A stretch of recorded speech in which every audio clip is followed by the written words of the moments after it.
Vous regardez RTL. RTL Matin. Ça va beaucoup mieux avec Michel Simès. Bonjour Michel. Bonjour. Le printemps, l'été, on a un peu plus tendance à prendre l'apéro que l'hiver. Et qui dit apéro dit des incontournables olives. Et alors là, très franchement Michel, je ne vois pas très bien le rapport avec votre chronique santé. Eh ben, vous allez vite comprendre. Ah. D'abord, quand un médecin prononce le mot olive, on pense tout de suite à l'huile d'olive et à ses effets bénéfiques, moins de fois décrits sur la santé. Mais ce n'est pas de ça dont je veux vous parler aujourd'hui, mais des belles olives noires que vous achetez souvent dans des bocaux. Vous savez, ces olives noires bien lisses, dénoyautées, qui ressemblent à des olives en plastique. Eh bien, je vous parie qu'après cette chronique, vous n'en achèterez plus. Ah. Alors, je ne veux pas me défausser sur quelqu'un, mais toutes mes infos viennent d'un génie de la chimie culinaire, Raphaël Aumont. Et d'abord, Yves, il est nécessaire de faire un petit cours de sciences nat. Savez-vous quelle est l'évolution naturelle d'une olive? Elle se fripe, voilà, elle évolue. Voilà. Eh ben, au départ, l'olive est verte. Oui. D'accord? En effet, il n'y a pas d'olivier à olive verte et d'olivier à olive noire. Il n'existe que des olives vertes. Que des olives vertes. Ça, c'est la première info. En général, quand elles sont bien vertes, donc immatures, on va les cueillir. On les met dans la saumure, donc dans de l'eau et du sel. Ça fixe la couleur verte, ça les conserve et on les sert à l'apéro.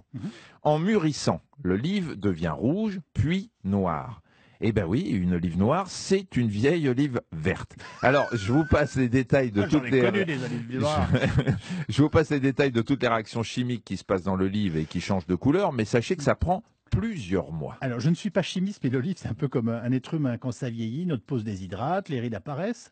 Donc, théoriquement, l'olive noire devrait être un peu plus flétrie. C'est d'ailleurs ce qu'on voit quand on les achète en vrac. Et c'est justement là le problème. Ah. Les olives noires que vous achetez en bocal ou que l'on met dans certaines pizzas bon marché, eh bien, elles sont lisses comme si elles avaient eu un lifting. Oui, c'est vrai. Et ça n'est absolument pas normal.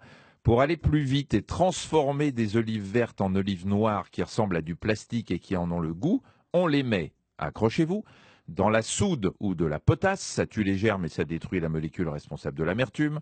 On enlève le noyau pour que les produits agissent profondément dans l'olive. On les plonge dans de la saumure en excès de sel, ça accélère la déshydratation et ça masque le goût de la soude. On rajoute parfois un peu de sucre, il n'y a pas de raison. Et comme avec tout ça, elles ne sont pas assez noires, qu'est-ce qu'on rajoute? Je sais pas, du fer. Eh bien exactement, on les plonge dans du gluconate ferreux ou du lactate ferreux. Alors ce ne sont pas des colorants, mais il se passe une réaction chimique dans la chair de l'olive et c'est le complexe chimique qui se forme qui est noir. Et voilà comment on fait des olives. Pas chères, pas bonnes, mais tellement plus jolies que les vieilles olives ridées et toutes flétries qui, elles, ont du goût. Donc, ne manger que des olives noires, flétries normalement, c'est l'évolution normale d'une olive. Exactement. Ben voilà, merci Michel Simon. Je vous en prie.